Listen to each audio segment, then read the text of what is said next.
Phillip? You go by Phil or Phillip? Either one's fine. I go by both. So you're Whatever ready for rolls off the Hollywood tongue. then, right? Whatever it takes. That's right. You call me whatever you want. He already Man's has adaptable. with the Hollywood name, Prince. Yeah. Well, you got to be I was careful. gonna You also say got a my Phillip in there. It's a rough one. Yeah. But better than an Phillip Andrew. is better than what? Better than Andrew? Yeah. Or Jeffrey. I don't know. I don't see anything wrong with Jeffrey. Yeah, Jeffrey would be a pretty common name. But yeah, I like my name. I've always been a fan of it. It's topical. Yeah, I appreciate you guys having me. Absolutely. Well, you know, we're just having like nice organic conversation. I had no idea you're going to be on today. That's what I love about fucking podcasting in the pandemic, man. Just have conversations. For sure. Everywhere. So you're Just a business analyst right now. You don't got to talk about where or anything, you know. Like to keep the private details private, but keep it on the DL. Well, what? Yeah, if you like. You know. Yeah, But I also told him you're a Kyle told me business you're analyst. Yeah. Yeah, I didn't tell him what your actual day job is. Yeah. Yeah, I mean, we can VA talk about work. that. Yeah, we talk about. I'm an open book, so whatever you guys want to talk about, I'd be happy to touch on. But yeah, I'm in a business analyst type role. I work with a lot of data for my day job. It's pretty monotonous shit, but I mean, pays the bills, keeps the lights on. So yeah, I hear that. I do it for now. I was talking about your other day job, where like you gigolo on Figueroa between like 8 and midnight. Well, that's Wednesday through Saturday. That I don't really count that my day job. That's Okay. more of like a hobby. So Got the day I do that strong. for fun. Yeah, well, you gotta have some kind of hobby. Sometimes I pay to do it, so it's like it's just more of a. It's not even really a source of revenue at this point. That's funny. So are you did Kyle say something, or Phil, you say something about acting? So you're involved in working in acting or becoming an actor, or the hell that is that whole industry that, you know. that whole industry that 99% of people move out here for. Yeah, everything's connected to it like the tentacles of a never-ending octopus, you know. Oh, for sure, it's never ending. Everything serves entertainment out here. That's right. You got to know everybody. Everybody knows everybody somehow. But yeah, I've always wanted to be an actor. Me and Kylan actually did theater in high school briefly. I've always had fun doing that. I've always loved storytelling. So coming out here was always inevitable, but I don't know how much he's told you about my background coming out here, but nothing at all. This is completely new to me. All right. To me, Phil. For sure. Yeah. I was doing a day job and I kind of hated it, and I was having kind of a quarter life crisis. Nice. I turned 25 and I was like, man, I'm old as shit. I'm either gonna go out here now or I'm never gonna do it. So the day after my birthday, I just put my dog in the car. I've never even visited California before then, and I just drove out here and I just kind of fucking figured it out. Lived downtown for a few months. That was kind of rough. I lived in all right, we gotta dig into it a little bit. There's a lot there already. So how far along?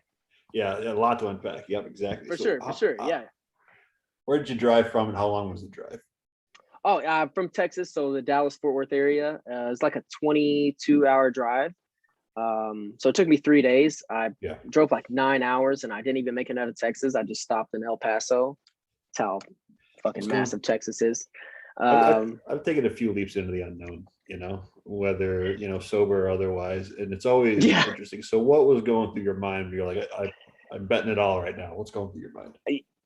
It was such a crisis of identity, I guess. I looking back, I don't think I could just pack up and do something like that again. I was in a very specific, like, hey, if I don't do something right now, and 25 is not old at all, but I mean, at the time I was just like, you know, this is the first day of the rest of my life. So I'm either going to, you know, go out there right this second, or I'm literally never going to go out there and I'm going to get old and rot in Texas forever. So I kind of made a rash decision. I just told my parents the next day. I was like, hey, I'm out of here. Were you broke coming out here? Did you have any kind of savings? I did have some savings. That's how I was able to do some freelance work. I did some production gigs for free just so I can kind of meet some people. Right. I had about 5-6 months worth of savings backed up.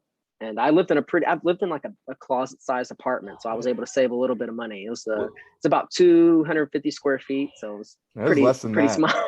Was it, Yeah, was it 6 months of Texas savings or 6 months of LA savings? In Texas, it would have lasted me a lot longer. So LA Fair enough. savings, it lasted me about 6 months before I had That's to impressive. get onto the. Yeah, no, I had a rainy day savings for it, and I just like it's like if I have the money, might as well do it right now or never do it. So, So yeah, how yeah. long were you exploited for exposure? I'll say that again. How long were you exploited for exposure? Exploited. Yeah. Uh, Work for free for exposure, like I game idea, I got to build my network, I got to do work. I'm under the delusion, which we all do when we're right. younger, Yeah, which is I got to work for free and undervalue myself to make a name. for sure. Yeah, it was a good chunk of those first several months. I honestly didn't mind it either because I had plenty of money, considering I was living in a closet sized apartment. Yeah. So I just loved, being in a new environment. It's like, fuck it, I'm on a set right now. Even if I'm doing like a production gig or like a small stand-in role, like I soaked it all up. I loved every Right. second of it. So I didn't really mind the freelance part, the exploitation. I'm willfully exploited there. Yeah, I think we all are at some point. Don't you think, Kyle? I mean, we all Right. kind of just take it a little bit once in a while. Like, you're like, I got to get in the door, For sure. Get exposed, Just get your gotta face out just there, give me get your name out something. there. You can, yeah, just pay me with lunch. Like, don't even like, just let me be on set with you. So yeah, that was definitely my first several gigs were all either freelance or credit only.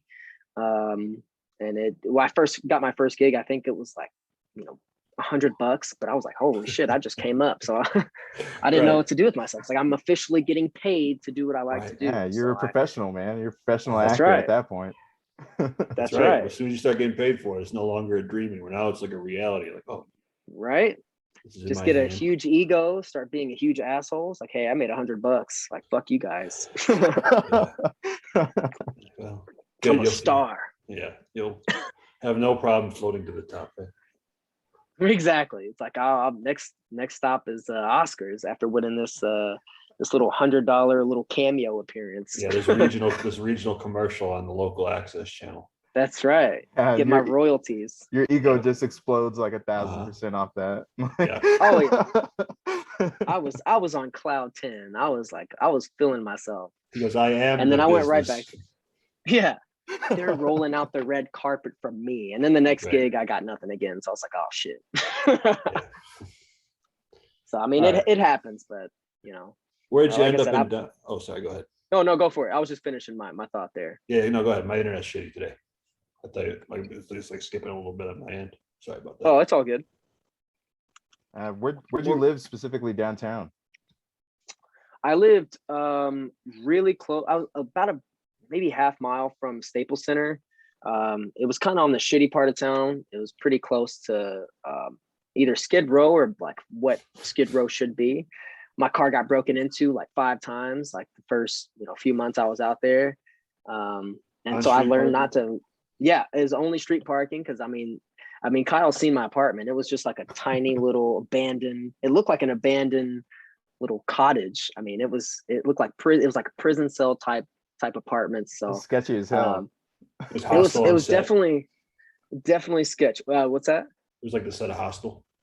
Pretty much, yeah. That's actually a great analogy. Like now that you say that, I'm like, holy shit! I lived in the setting of Hostel. Yeah, they could film Saw here, Pretty much. I feel like they filmed one of the sequels in there somewhere. Yeah. And it was crazy because like the first week I was there was like this tape over the very first door that you walk in, and the landlord's like, yeah, a guy killed himself in there. And I was like, oh shit, like this is one of those places. This is like where, like, I don't know. It was a rough first few months. I had to sleep on the floor, didn't have any room for any furniture. And my dog's 100 pounds. So we were falling over each other. But yeah, it was definitely, and I second guessed my choice to come out there for about 2 days. And after that, I was like, you know what? Still better than, the air I was breathing back in Texas. So we'll make this work. And you just think about that first $100 to get you through the roaches crawling over your face on the floor with no furniture. It was bad. And my breaker, I would like plug in my phone to charge it, and my entire breaker would flip, and I'd have to go downstairs, and it was tough. But yeah, it was downtown LA, like right by Staples Center, and it sucked because there was no grass. I had to walk my dog. My dog's 3-legged, so we had to run, almost a mile just to get to anywhere. This And he's a little older motherfucker. now. Yeah, he's a little older now, so I'm glad I'm glad I have a yard for him now. But back then it was definitely tough. Wait, Kyle, I got to talk about Manny here. You didn't tell me we were going to talk about a 3-legged dog. That was a That's my boy. surprise. I think I Yeah. accidentally helped make a 3-legged dog one time. I'll tell you about that story. But anyway, shit, everybody okay. wants to know how'd the guy kill himself. Did you ever find out?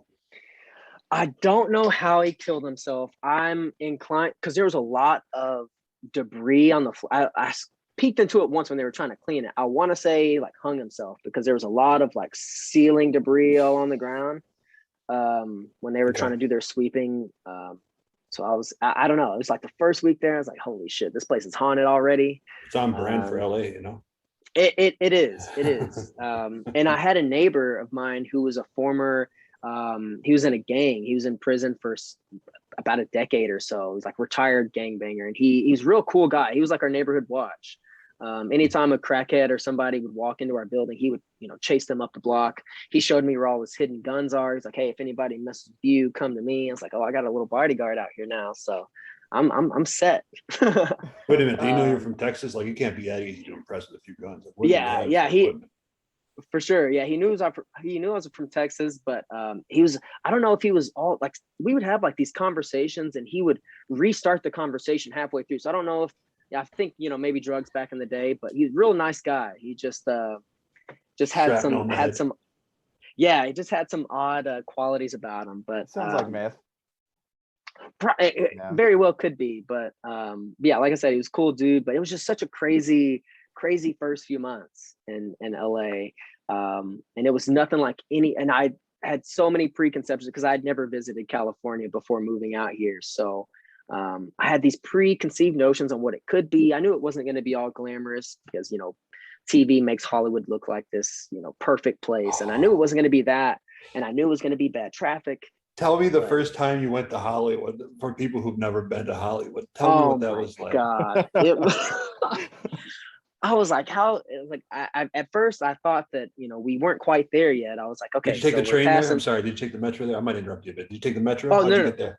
You I drive drove all the way out I drove my car from Texas out here, so I would have a mode of transportation. So I drove out there, and I was like, I'm not sure I'm in the right spot. I mean, there's a lot of trash here, lots of homeless people, and even since COVID, I mean, this is off topic. Even since COVID, it's gotten even worse. But even back then, I was like, wow, this is not glamorous at all. I mean, obviously, there's nice parts, is Beverly Hills, but in Hollywood, and specifically, I was definitely caught off guard with how unkept Shitty. it was, at least shitty, there's a good way to say it. Did you see this is the soul of Hollywood? What's that one record building? It's got that weird ominous. The Capitol Records. The Capitol Record. You look at Capitol Records and you go, the Hollywood Walk of Fame. There's literally like a pile of shit on this fucking star. Pretty this person much invented video, right? They invented reel-to-reel recording, and there's a pile of human shit and like a few syringes on it. Yeah. That's like Bunch of every other used step needles. that you Yeah. say. And someone's getting sacrificed right now in the Capitol Records building. It's dark, the sun's gone down. There's no angles in there, it's all Cthulhu.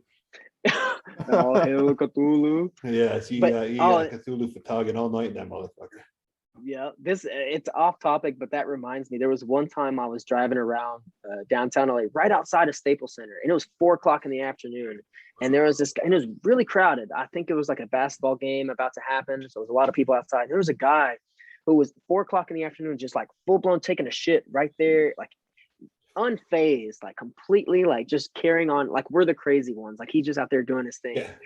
And I think that was maybe 3 weeks into being out here. I was like, man, I'm really in a crazy part of the world, because you would never see that shit in Texas. So I saw it today. What's that? I was on my way to Starbucks, getting my very specific fucking soft ass beverage, my nice matcha latte with oat milk grande. Ooh, Extra okay. fucking hot. It was fucking delicious.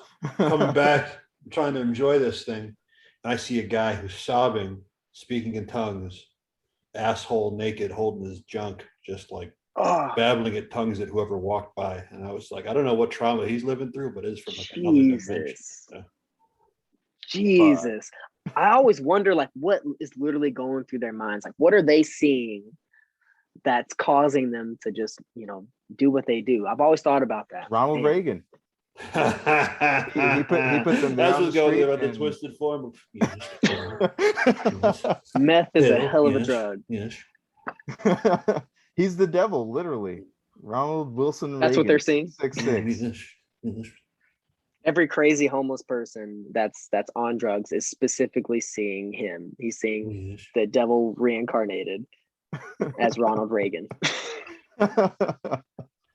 Were you able to understand anything that he was saying? Like, was it like every other word was somewhat understandable, or it was just like total gibberish? Just all like, tongues. Yeah, I'm fluent in demonic and like, abyssal, and this guy was just pure gibberish, Oh shit. He was God. casting a spell on you. Yeah, this guy was completely out of it. He was just gone. It's like whatever got him. I don't know who his CIA doctor is or what, but something Damn. got him. Something snatched him up.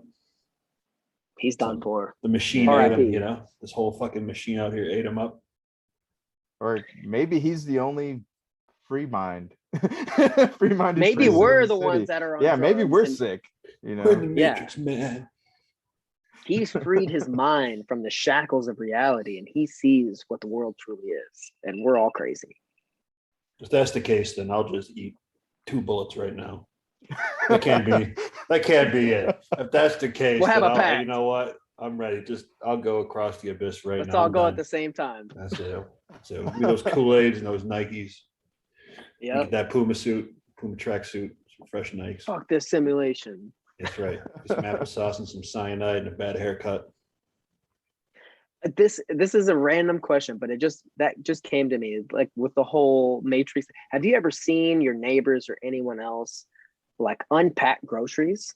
Like, have you ever seen? I've never seen it, everywhere I've ever lived. I've never seen my neighbors do. And that's why I think I'm in a simulation, because I've never seen any neighbor like unpack. I've seen people at the grocery store, but I never see anybody unpacking their groceries. And that's a little. I mean, at this point, 28 years in my life, I feel like I should have seen something by now. So I don't know. So that's a great pretty- segue into this question. Like, actors are fucking crazy, right? When did you decide Oh, yeah. that you wanted to be an actor? I think the first time I thought to myself, hey, that's what I want to do for a living, I think I was 13 or 14. Yeah. Pretty early on. It was right before high school. And I was trying to think of things that, everyone's talking about all these things they want to be when they grew up. And I had no idea, but I knew that I'm a huge movie buff. I had always been a huge fan of that. And I feel like it's like, all right, the whole concept of storytelling and filling someone else's shoes, that has always been such a huge interest to me. So I was like, fuck it. I don't know shit about acting at 13 years old. I don't know shit about it, but I'm going to do it one day.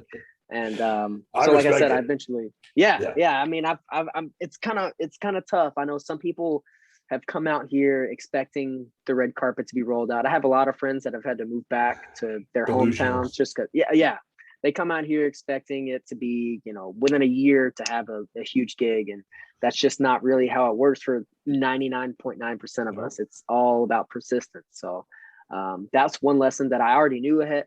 I knew ahead of time, but it's something you got to kind of reteach yourself every day. Every audition that you go to that you don't get or something like that, you have to kind of take it in stride. So let's got to talk get used about to rejection. Yeah, you got to get used to, like, being in the work that Kyle and I do is also, you have to be crazy. So when I say like actors are crazy, it's not pejorative. It's like, in order to like do something phenomenal, you have to be able to be got to be a little crazy. cognitively flexible, as it were. That's a right. good way to put it, Ray. Yeah. So speaking of the cognitive flexibility, let's go into the first audition. The first audition, you decide, okay, I'm out here, I'm in LA. Okay. Between your first day into LA and your first audition, let's talk about that period. Yeah. So the first few things that I did when I had like first arrived, it's so crazy. Like I met my favorite director of all time the second day I was in LA. Who's that? David Lynch. Yeah. This motherfucker. That He's should, like, let's still that talk should about tell Twin you. Peaks. Exactly. That should tell you all you need to know about my cognitive, how crazy I am. Yeah, this guy's like, there's a salmon in the percolator and this bitch is wrapped in plastic. Let me meet David Lynch on day 2. That's my shit. Twin Peaks is my favorite show actually, but yeah, I He's looking met for him the the White second Lodge. day. Meanwhile, there's zombies in the I'm Red trapped Room. in the Black Lodge. That's Yep. right. Uh-huh. But I met him the second day I was out here. He was speaking at an event for a book that he wrote, and I got to talk with him for about 2 or 3 minutes. But I mean, that I was on. After that, I was kind of elated. I was like, my second day out here, I get to meet this guy. Like, let's get this stream going. Yeah. So my first few gigs were more on the production side. I was actually cold calling. I was like, all right, I'm taking it back to the 90s. And people were kind of caught off guard. I was looking people up, looking up contacts for casting directors. I was cold calling them like, hey, if you need any help, like production wise, like you need PA, whatever. And I actually got a few gigs that way. They're like, hey, I'm kind of impressed that no one does this anymore. He's like, I'm a millennial. I carry my balls around in a wheelbarrow. I'm from Texas. That's right. Yeah. I'm actually not afraid to pick up the phone and talk to somebody like a person. That's right. Yep. Gotta show, you gotta go the extra mile. It's, being available 100% of the time and just kind of going above and beyond. So I got a few gigs that way doing production gigs, PA stuff. Mm-hmm. And I met a few actors through that. And I kind of, just soaked up all the information that I could. And from that, I kind of got invited to do some acting workshops, which is where I got kind of acclimated with a few directors. And then by the time I got to my first audition, I was definitely still nervous because, this is my first LA audition, but I had a little bit more confidence under my belt because when I first came out here just blind, I had no idea where to start. I was like, holy shit, I'm just going to show up to this casting call and I'm going to get this role. I don't think so. So I had to like kind of feel myself around for like how the industry works a little bit before I kind of jumped in. And how do you, it was yeah, go ahead. Oh, sorry. How do you differentiate yourself? Like you show up to your audition, right? And you're like, I need to stand out like a motherfucker. I gotta be memorable without being a cheese ball.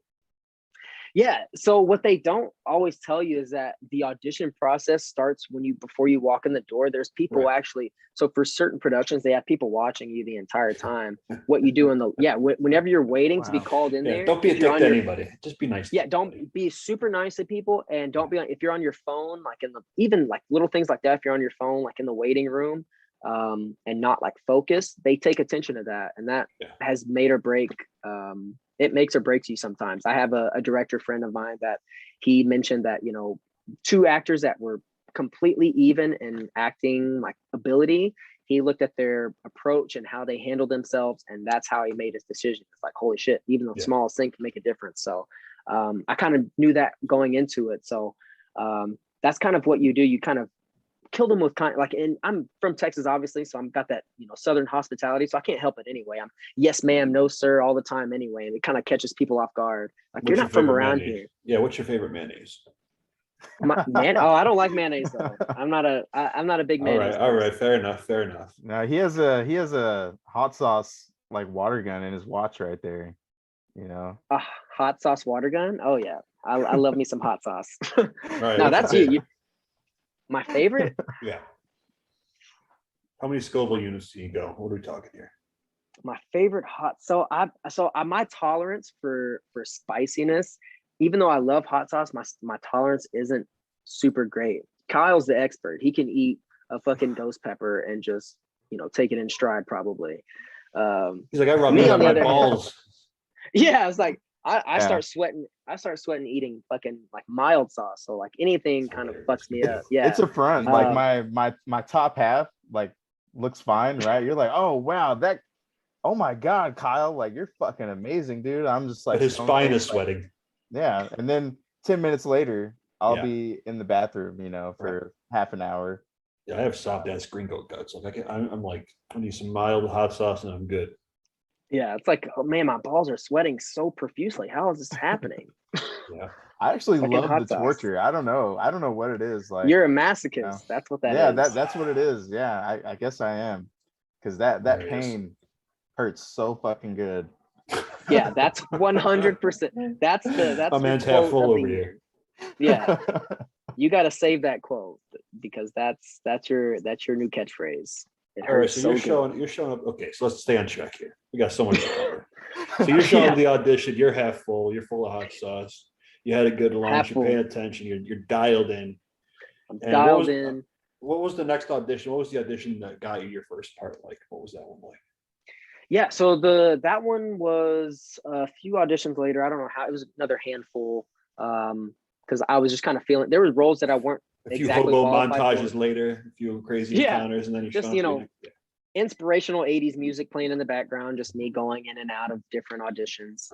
And the one that I got, it was for a smaller production. It was a short film. And I I don't even remember what the lines were, what the part was about, but I just remember that when I walked in, it was like three people, and they didn't tell me how many people were going to be there, and they didn't give me the sides. They just kind of told me about the character, and I just kind of had to not necessarily like almost improvise, pretty much. They kind of just told me what they wanted from their character. And he was kind of like he's kind of a squeamish dude, and I was like, I can do that. I can be kind of a squeamish guy. So I just kind of so we just kind of pantomimed a conversation. It was a very odd audition. It was not something I walked out of it and I was like, there's no way I got this. Like this was like, I'm not really good on being put on the spot in that regard, especially so early on in my audition career. Because I walked in and slip into it like a well-used, like a favorite jacket. Let me just put on exactly this, ready to go like a professional. That seems like it, like again, the cognitive flexibility required to do that. Yeah, you really have to be able to turn it on like that. And that was something that it was definitely a learning experience. Because and it kind of showed me as an actor, like you can really get stuck in your own head about what you think it looks like, because you feel, especially in those situations, for me personally, when you're kind of improvising and ad-libbing in an audition, you kind of feel like dumb, but like the more you kind of give to it, the better it looks on camera. And that actually is what ended up happening. So I ended up getting the role for that. That one was one that I did not get paid for, but like I was just I was so elated. I said, hey, they just fucking called me back that I got it. Like, holy shit, I'm on board. Let's do this. You get credit for it? I did get a credit for it. Yeah, I was right. super excited, and we got to shoot. And I hadn't really explored LA, and we were kind of we did a few scenes out near some like national parks. It was my first time kind of getting to see different parts of LA, so I was definitely excited for that. At one point, my character is like tied up in the back of this. They didn't put me in a trunk. It was in an SUV, and they had to like kind of drag me out. So it was not a whole lot of work on that part, but. This is what we do in Malibu. This is how we induct. Yeah, we do a little human trafficking ritual. A little ritual sacrifice, human trafficking bit. For giggles. Yeah, I mean, in hindsight, for as small of a production that it was, they could have easily just because it was real tape and everything, duct tape and everything. They could have just pretended that it was an audition and really just taken me out there and killed me. So, I guess I'm fortunate that I survived that encounter. Yeah. But yeah, it was so much fun. And that's when I kind of locked in, because there was a few times, obviously, getting told no a lot, getting a lot of rejections. Like, did I come out here for the wrong reason? What am I doing? But kind of being on that set and having that first true experience acting for not, being an LA actor, because I've done a few small productions in Texas, but this was my first gig out here. And I knew that I was in the right place. And that's why I haven't left since.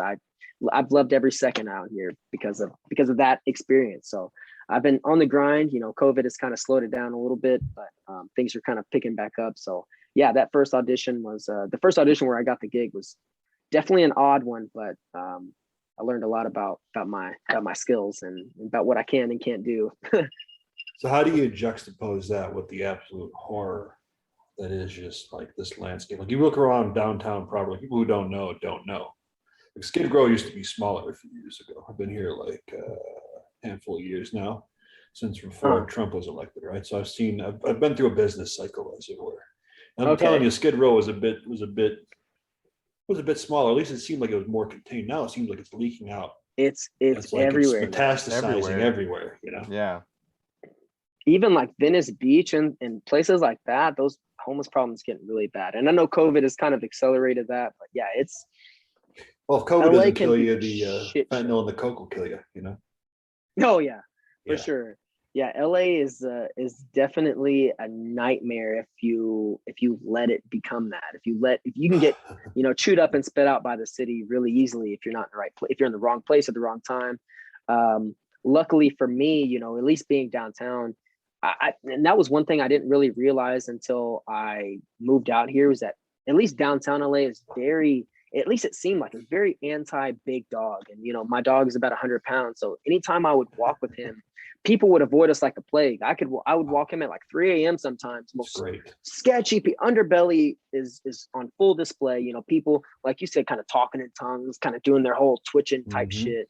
And they would see us and they would get as far away as they just see it. They just see a giant brown, the invisible blob. red carpet. You're walking around with a blunt and giant. And I'm weapon. like, hey, this place isn't so bad. And it's just because I had a big dog. I feel like I'd easily have been stabbed if I hadn't had him. But yeah, it's definitely a crazy place. What do you have? A Corso over there? What's the breed of the dog? You got a Mastiff? What do you he's got? a chocolate lab. He's around here somewhere. He's probably asleep. He's a 3-legged chocolate lab. Actually, I could. Buddy. You had a buddy. Go ahead.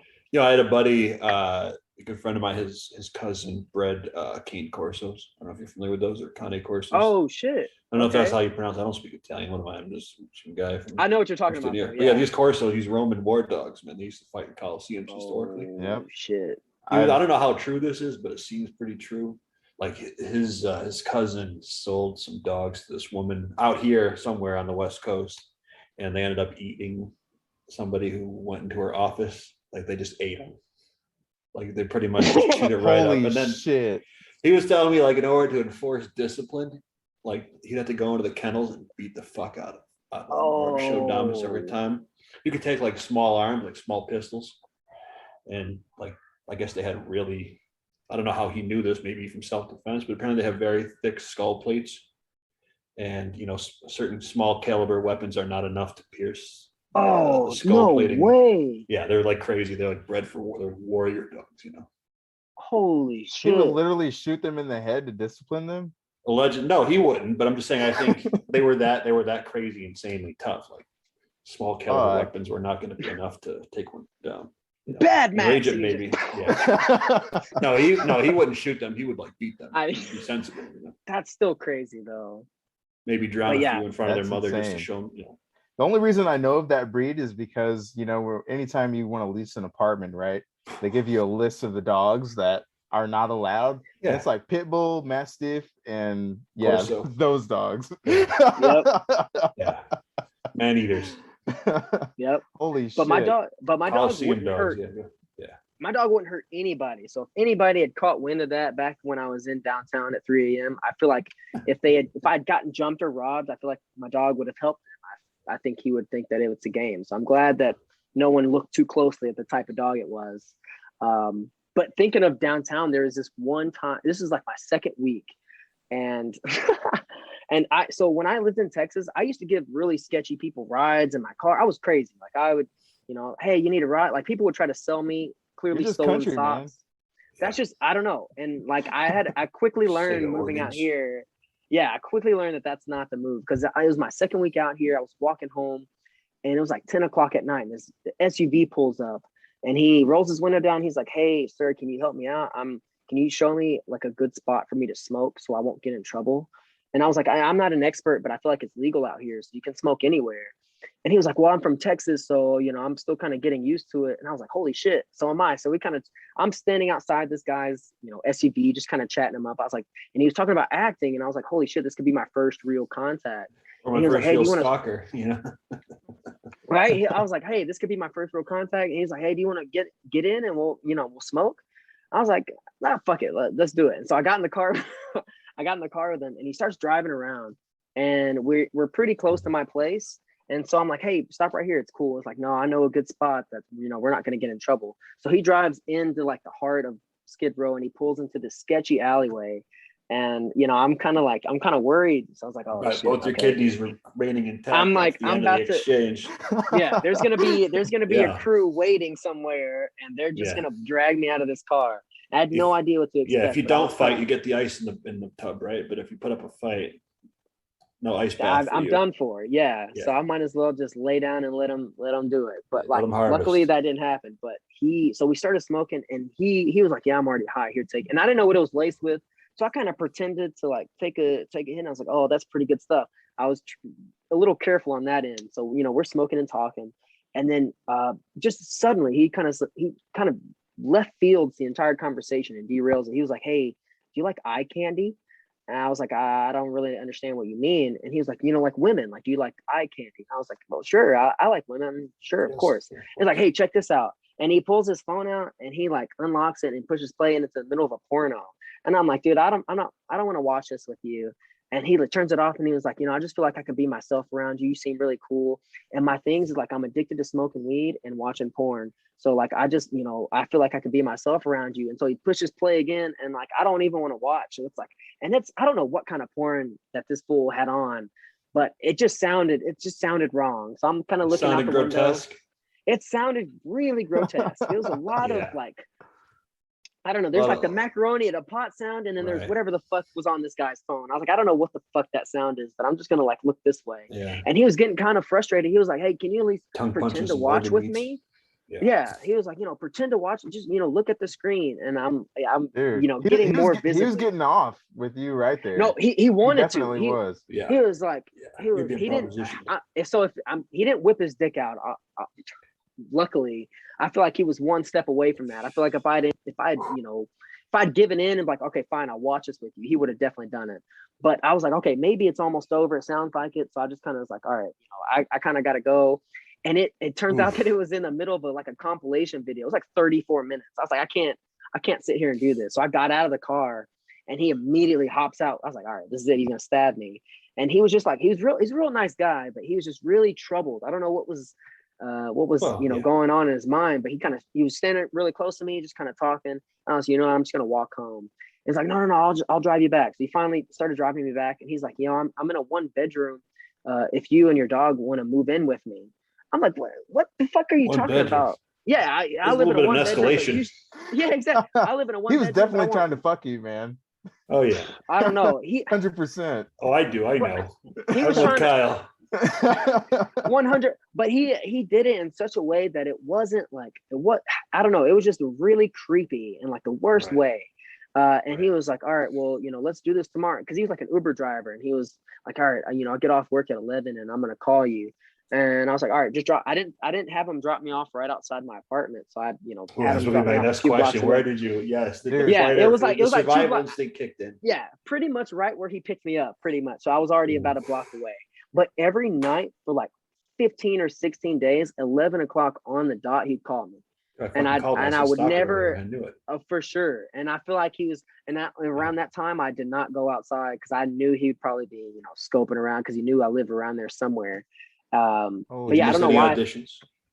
I probably did. Well, that was pretty late at night, so no. Luckily, I didn't miss anything important. But he was stalking you. That whole like, oh yeah, I'm from Texas. He fucking knew who you were. He saw the plates on your fucking car. That's what I was Dude, thinking I earlier. I still have Texas plates right He now. knew that so, you yeah. smoked weed in your car. So like that was all a front, dude. Like he was trying to get in that booty hole. He was trying to get it. That's the best case scenario. Yeah, that's the best case scenario. Yeah, the worst case probably is wanted to fuck your guts. Like right, exactly. Open you up and right, treat your body harvest like my its own private organs. amusement park at Gein style, you know. Fuck your eye hole. That's right. It's like, yeah, I'm gonna fuck these intestines before I take them out. It's like, what? Right. Yeah, that was definitely, that was like I said, the second week I moved out here. Yes, And that was like hard a to few monetize. daes after my car got broken into the first time. So I was it was like It was really him. It was definitely him. shit. Oh well, now we're making some leaps here. Oh shit. It all makes sense now. Fuck. It is possible though. It's even But yeah, slightly it more was than probable. for sure. It was definitely a turbulent first few months out here, to say the least. So I would definitely recommend visiting and kind of doing your due diligence before moving out to LA if anyone's thinking of doing that. Because Yeah, I so did people come out here without a plan. They're like, I'm in the gutter. And it's like, well, the fairy tale always happens on the screen. You don't understand the production work that goes behind making For that dream sure. look real. Like, you are not fucking special. And if you think you are, you have to be like a certain kind of crazy to come out here and have the tenacity to get told no to your fucking face and be dehumanized. I talked to other people who have been in the mouth of the beast, as Patrice O'Neill might say, get chewed up, get spit out, go back in the beast. And they go, why? Well, when you're in the mouth, you get like $3 million an episode, you know, do whatever. But I think, what do you think about the internet compared to like the big Hollywood machine? Do you think the internet is going to eat it up or has eaten it up? Or what do you think about the economics of like Hollywood versus the internet? Like streaming, is that what you mean? Like, when you Well, say anything internet? like, yeah, like putting like YouTube content on there, Twitch content, like people are commanding millions of views when like mainstream shit's getting a few 100,000 views at most. Like Yeah, sometimes. the whole landscape has been really shifting. And especially like with the rise of like TikTok stars, there are TikTok stars that are just doing like lip sync videos and they're getting like movie deals based Yeah, I on want to this. Like, I want to sink my lips on the end of a shotgun when I see it. I go, what am I doing? Why were you even talking on this podcast? yeah, Like, what's exactly. the Like point? how are they scoring these deals just by, you know, and it's just Yeah. like you have to like adapt your approach as the world adapts. You just have to, I mean, there's nothing you can do about it. So You gotta be cognitively flexible. for sure, you have to know that, you know, there's a million other people doing the same thing. We're all buying, and it's so weird that, you know, now that I think about it, you go into an audition, and I know it especially happens for women, because I've seen women in there and like everyone looks almost exactly the same because obviously they're Oh, casting for a very specific part, and it's crazy how many people that look really similar to you have a similar build, similar facial structure, and it's like, damn, I'm really just, you know, fish in a barrel here. And you really, that's why you really have to kind of set yourself apart, and that's why you have to go that extra mile and kind of do your due diligence, because, you dude, you know, go if you, crazy out here looking at women. I mean, they walk around like everything's like a set, like they're on set all the time. a You're like, lot are of you? divas Did you out just here. leave? Did you just leave? Yeah, did you just leave the valley? Did you just come out of like a vivid video shoot? Like what? You are like a goddess. Oh, it's just For normal. sure. Like your hometown 10 is like a 5 out here. Exactly. It's a Crazy. Oh whole yeah. different landscape. It's crazy. Yeah, I've definitely the people out here in general, at least LA natives that I've met, Like a obviously they're negative different two. than yeah, yeah. Well, they differ a lot from Texas in a number of ways, good and bad. I would say at least the nightlife here in LA, everyone is so much more. Networking is everything out here, and it's so much easier to do. I'm glad Hollywood is in California versus somewhere like Texas, where, you know, networking is almost non-existent. You go out and you're with the people you're with. That's about it. Obviously, there's some Yeah. exceptions, but out here, like, you know, yeah, Kyle can attest to it. We've gone on club crawls and we've ended up at, you know, rich people's like cottages. Like we've really met like the most random people. Like you never know who you're partying with. Yeah. So You can't do that in Texas. You'll get shot, you know? you Yeah, will there's get no shot. upwardly mobile It's a- sociopaths in Texas, right? They're all Yeah. packing out there. So you got to watch what you say because you will Yeah. be shot. A third of everyone is in a hate group. Yep. So Everyone's an Oh, NRA man. member. Holy shit, dude. no, Yeah, it's not that that's- bad. It's I have not I that. have ran into someone in a 2-6. hate group, and like they were pretty much tailing me and my friends and like Oh, trolling us shit. the entire time we were out in downtown Fort Worth, you know, trying to act like No all way. friendly and everything. Yeah, I think I told you about that. Yeah, they were like, oh yeah, like you know, just like It's chit terrifying. chatting, small talk or whatever. I'm hanging out with Jose and Angel, right? So we're just like a bunch of black guys and the Mexican guys. So Outback Nazi law enforcement. Damn. yeah.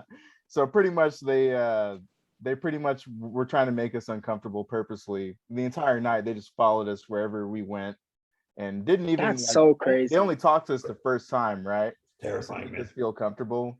And Yeah. yeah, it was really fucking weird. Yeah. And we got the fuck out of there. So, like, speaking of hate group, let's talk again about the auditions in a way Yeah. that women have a totally different experience. Like, they get preyed upon in a completely different way. I'm not joking about Yeah. it. Like, let's talk about like some of the crazy shit 100%. that you've seen that maybe, you know, women are afraid to talk about or don't feel like they can talk about. Like, what's kind of some shit that you would expose? For sure. Without naming names, you know, like, I don't want you to ruin your name, but you know, like, just some No, of the things that you've seen. They're like, that's a little inappropriate.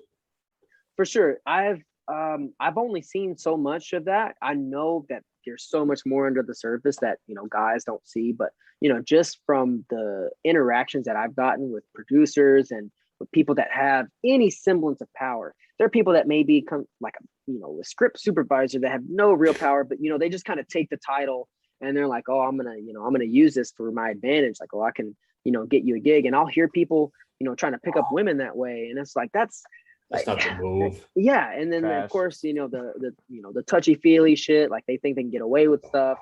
And I know that's got to make people uncomfortable, but you know, some women are under that impression that that's the way to the top, and unfortunately for some people, that's how they get into the industry. It's just the nature of the beast. It's one thing that I've always despised about the industry is the way that women are treated, and the fact that, you know, there are some actresses that are incredibly talented that are never going to get paid as much as their male counterparts just for the fact that they're a woman. And it's one of those things that they won't play. really, They won't go with the expectation. oh, for sure. Yeah. But like since the era of like the Me Too thing and the wine scene, there have been a lot of strides in that direction. You're kind of starting to see it. Even Marvel's, you know, kind of diversifying their cast, or kind of bringing in, you know, women and you know, people of color. Like they're starting to at least try to, or at least pretending to. I don't know how deep that goes, but at least there's that kind of representation that's starting to increase, because everything was whitewashed, and I'm glad that it's starting to go in that direction. I think it's, you know, really overdue, and they're going at a really slow pace, but you know, any progress is better than no progress in my opinion. So that's one thing I do like about, you know, the industry going forward, is that, you know, they are starting to make those strides, because, you know, there's women out here that can do it just as well as, you know, your Tarantino. Like there's so many great female directors and actresses and everything out there that are just being overshadowed by these people in power that have that. So hopefully moving forward, that's going to continue to change, because, you know, I would love to be on any set like that where it's, you know, inclusive and open. And I've been fortunate that the sets that I've worked on, we've gotten that treatment. Like there was one of my gigs. It's the gig that I got paid for. It was a really crazy role. And when I got home that night, I wanted to burn all my clothes and just like melt, because I'd never done it. About. Yeah, it was. But let's dig into this. Was this like your first big level gig, like your first pro level? This was like, was like the a real biggest. time. Like there's gigs and there's gigs, right? There's like ready. I'm dipping my toes in, like I'm an open micer. I got booked on a show versus I'm a headliner, For sure. right? So this is like a bigger tier. Yeah. It's like a different tier part, right? Right. This was this gig actually went to several film festivals, and they had a big crew, at least compared to what I've worked with before. And they actually used real film cameras, which I thought was awesome. It definitely slowed down the process, because obviously they had to reload the camera. It wasn't digital. It was on real right. film. But I just thought that was so fascinating that they were actually using this classic technology for it. But I had originally been cast as an extra, so I wasn't even my speaking part was pretty low key. It wasn't really anything difficult. It was just going to be one day of shooting. And the day of the shoot, I get a call from the director, and she's like, you know, how tall are you? This first thing that came out of her mouth. I was like, yeah, I'm, you know, 5'11". If I have the right shoes on, I'm about 6 feet. And she was like, you know, are you for real? I was like, yeah. I mean, I wouldn't make that up, because I guess the guy that had been cast in this particular lead role, or the main speaking role of this group I was in, because I was kind of a background actor and he was the main person in this group.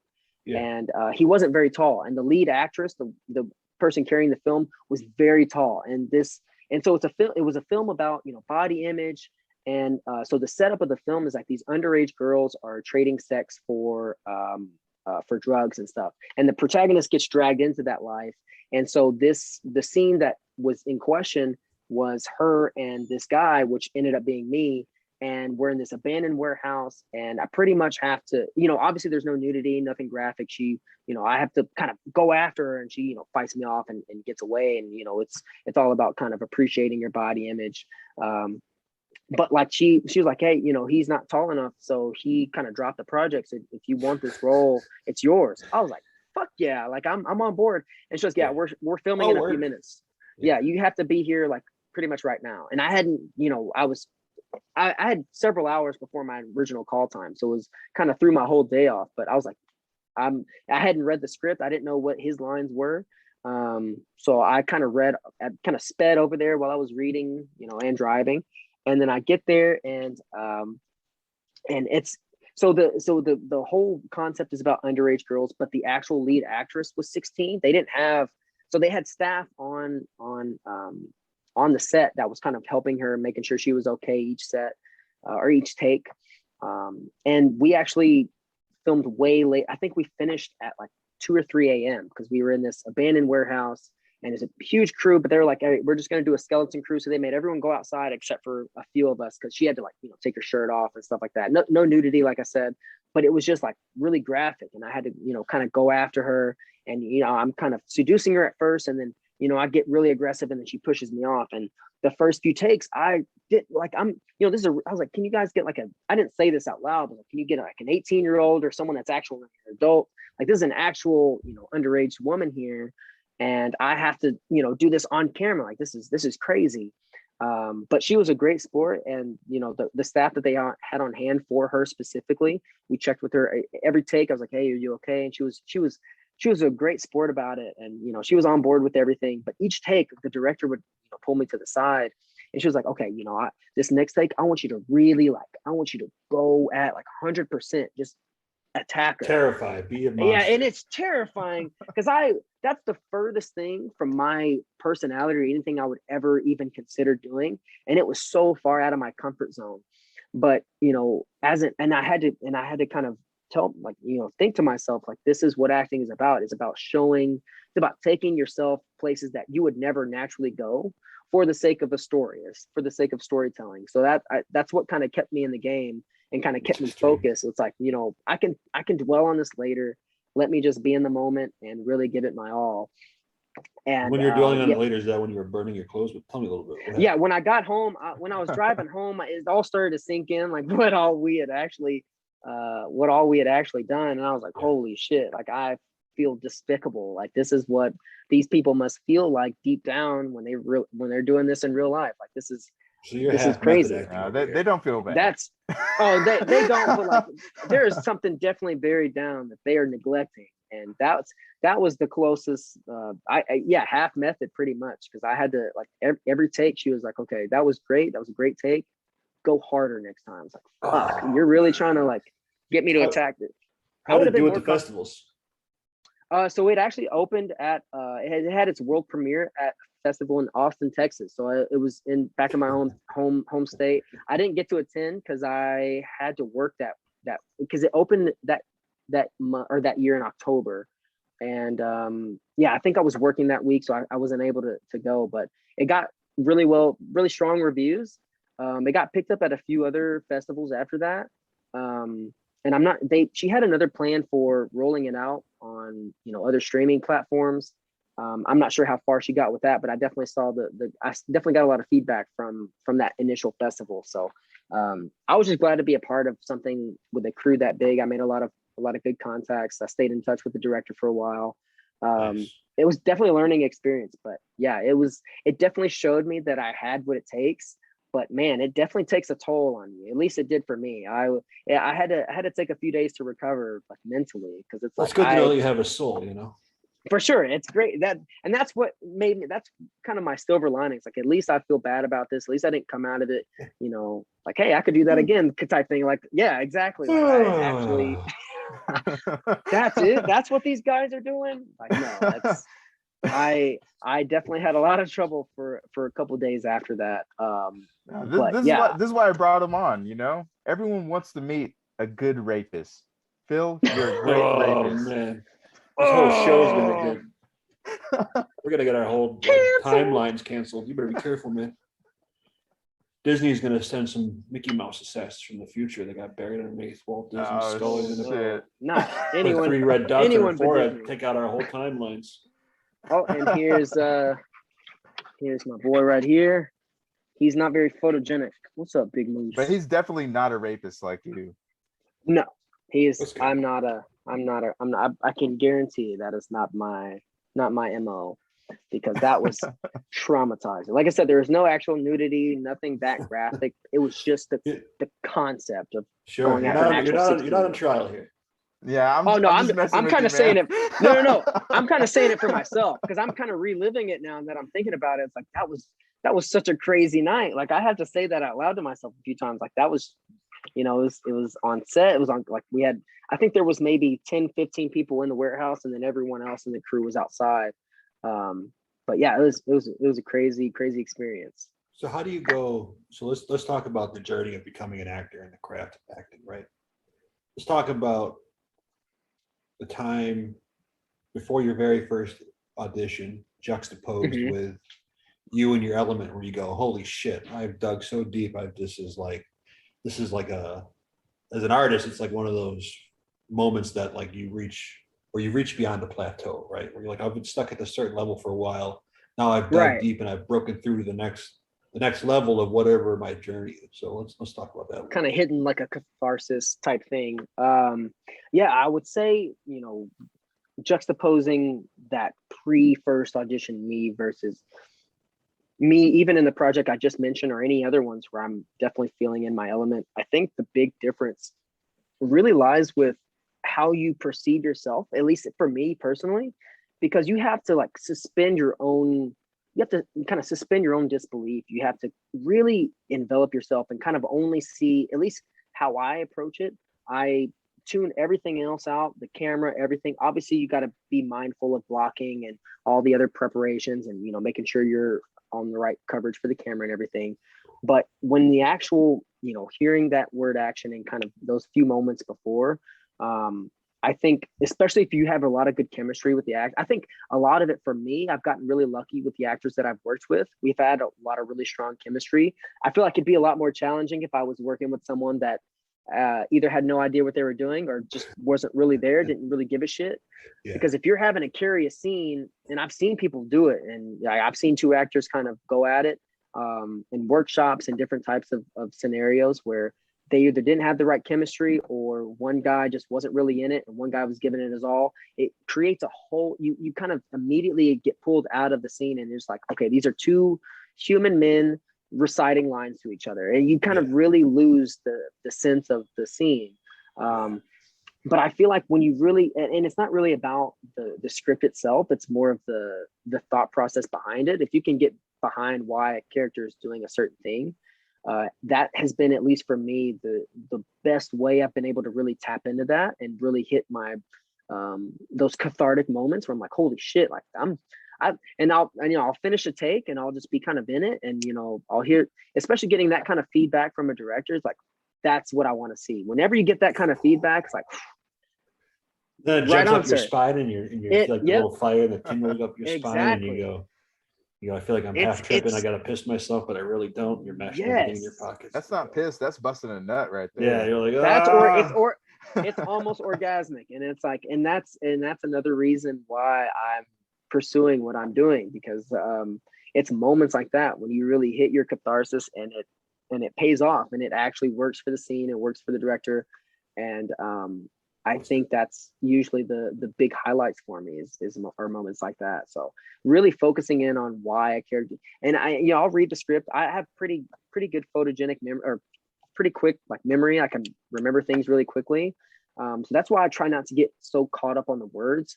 And that's where you see a lot of beginner actors, people that are coming out for the first time. They get so caught up on making sure that the words they say are exactly what's on the page. It sounds robotic and it sounds like they're not acting. It sounds like they're, reading a fucking poem or something. And it really shows. Like, you really have to put the emotion behind it. The words are almost the least of your worries, but it's just something for everyone to kind of learn at their own pace. But that's just kind of the way I approach it, is more finding, why the scene is occurring and why the characters are doing what they're doing. So let's talk about that for a minute. So you're sitting there and you're acting, and you don't want to be like this jerk off who is like, let me give you 1,000 takes you didn't ask for on this line. At the same time, you go, let me get so into character that it's almost like I'm kind of displaced and this character just kind of flows through me. When you get into that state of flow, I imagine it's kind of similar to like when you're writing. I don't know if you do any kind of creative writing or anything else. You see a guitar in the background. When it's like when the art kind of flows through you. When was the first time you experienced that when you were acting? The first time I truly experienced that was working out of a workshop. There's a director in North Hollywood. That's actually one of my main contacts out here. Working at one of my PA gigs, they recommended this guy.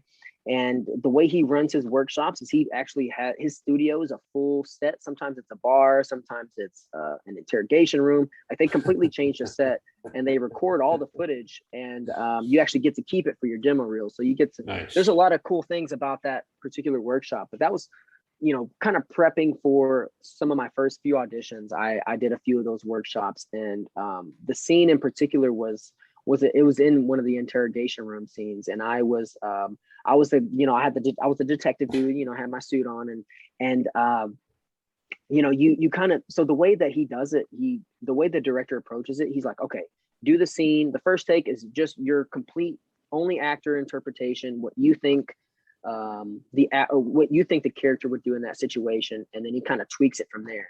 And the first take is always kind of weird because you don't know, you're just kind of feeling it out. So obviously me and the other actor did our best, and he kind of gave his notes, and that's kind of what let me into locking into less of the words and more of the emotion. And once he kind of gave me that insight, he gave us 20 minutes or so while he worked with another group, and I kind of revisited the scene, and me and the other actor, we kind of redid the scene on our own without any of the words in the script. It was all improvised, none of the words from the script. We were just locking into the emotion. And it's always when you're rehearsing that you do the best take ever. It's never when the fucking cameras are rolling. And it's like, dude, I wish we were on camera right then and there, because that was perfect. And so we went back in, and we kind of stayed locked into that mentality, just locked into the emotion. And it was a really heated exchange, and it had a lot of different layers. So it wasn't just, anger, and, confrontation. There was a lot of, moving parts where it kind of got dramatic, and then it kind of peaked, and kind of riding that wave. Once you kind of feel, and that's what the director was kind of, breaking down to me. Once you find the wave of a scene, because you watch any scene, it's not just one emotion the entire time, because that'll get kind of tiring. You don't want to just hear someone scream for the entire 2-minute scene. You want to hear Al Pacino, yeah, fuck you, no, fuck you. It's like back and forth. But no, you want to see like all right, moments. Yeah, act like this all day. Yeah, and yeah, exactly. And a lot of actors, at least in the workshops and a few auditions that I've seen other people do, they kind of get a little nervous, so they speed through it. They kind of say their lines really fast, and we kind of, at least for me, and he kind of, the actor that I was working with followed my lead. We definitely slowed it way down, and we let those moments sit, and then we kind of rode those emotional waves, and it was so euphoric. And I that was one of my favorite scenes that I've done. Because we were so in sync with each other, and that was when we cut, and he's like, that's exactly what I wanted. And ever since then, that's kind of how I approach any project that I come across, or any script someone gives me. I kind of read the whole script first, and then I find a scene, and I find those waves, and I find where these emotional moments and these beats should happen, and then I focus on that more so than the words, because the words will fall into place. But the emotion is what's really hard for an actor to really get. But once you get it, it's there. So yeah, I think that was probably the first time I really locked into a character and really felt that. Yeah. Sometimes I'll do like bad impersonations, and I'll get stuck in it. My wife will be like, "Hey, would you stop?" I'm like, "I'm stuck. I can't get out." What's your top impersonation? I'll be like, "Hey, I'm over here. I'm Bad Dice. I'm like third order dice man. I do Anthony Cumia's dice impersonation." I walk around the house all day doing that. I go, "I'm over here now doing dishes. I was over there." She's like, she's got to have a lot of faith. Yeah. Just do it all day. It's all day, just channeling dice. That's the best way to practice an accent, Like every other day, I switch between like a New Zealand, South African, and English accent, because those are all like very similar, right? But give me an example. But they're not. They're very different, right? So right now I'm British. My first name is Armitage. My last name. Oh wait, that was Australian. Did you hear that? Yeah, you kind of that did was a little Australian. See, so right now I've had you did a little way too segue. much Use no alcohol. franga right in the freckle. One time A root rat over there. I actually did that like at a bar one night. I was like, okay, so like I'm just gonna like stick with this South African accent, and I'm just gonna become South African. And every time I start a conversation with someone, yeah, I'm going to be South African. So like I just ran around saying, I'm from South Africa. I'm from South Africa. Hey, I just did that all night while I was drunk, and it was really fun, but don't it think wasn't I- very convincing. I don't think it came across the way maybe you're hoping. Some tells me you didn't sell it. I feel like people don't walk around announcing they're from South Africa. I feel Yeah, like they definitely don't. But I had to get that down. That was like the For sure. hardest part. I had to say South Africa You had as to. a South African, right? for sure. Did you I guys feel see like I that would- video of the South African guy who used to be in special forces and he was driving an armored truck? Somebody pulled up on the truck and these like were unleashing, they were firing on the truck, and he was ice cold the whole time. He was just like, yeah, whatever. I'm not even sweating. And like this guy Oh. with him was just like had great trigger discipline, but was like, scared shitless. This other guy was Just calm, stone cold. just stone cold. He was. He's not unaffected, afraid of death. unfazed. Yeah, he's Yeah. seen. You're like, oh, that guy. He's seen shit. Yeah, it'll keep you up at night forever. He's Yeah. seen hell, like Fuck. pure hell on earth. Moose, You can just come here. tell. He's just like, yeah, whatever. It's just a truck getting shot at. I can have maneuver. Right? I don't know how I would react in a situation like that. Like just tuck and roll, like just hop out of the truck. I'm wondering how you would Wow. react to my man Kyle's amazing South African accent. I don't know. I don't know if I want to meet that guy. It sounds like he fucking exterminated at least like 5 Xhosa Oh shit, I didn't think Yeah. about that. tribes. He's blown Ooh. through a few small villages. Ooh. Like Oh for yeah, sure. I mean, All right, we're apartheid definitely only not going to ended monetize this 15 years episode. ago, right? Yeah, we're not monetizing this one at all. This one's fucking. Yeah, gross. that's This might be. we'll This put might that just. one We on. might be switching to Patreon mode here in a minute. All right. Oh shit, that's my bad. No, it's about that time. We've been good boys That's long funny. enough. Let me stop this. We'll be right back.